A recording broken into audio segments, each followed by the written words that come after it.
Hello everybody, welcome back. Today as well we have got to another video. In this video I'll show you how you can link Instagram to TikTok, but before that please do make sure to like our video, subscribe our channel, and yes, without any further delay, let's start. So for that, simply you're gonna open up your particular TikTok app right over here. Once you open up your TikTok app, this is how the interface is going to look like in the home section. From over here, simply go ahead and navigate to the profile at the bottom right corner and then tap on this three horizontal line given on top right corner. Or you can directly go to the edit profile section as well. From over here you will find this option of links. Tap on add. Now you'll find Instagram and YouTube where you will be able to connect it. Tap on this Instagram ad.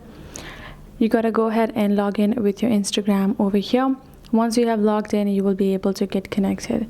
Now you can do the same with your YouTube as well. You just have to make sure that you remember the credential of your Instagram, phone number or username or email address likewise, and the password. Once you've added the information, tap on login. That is it.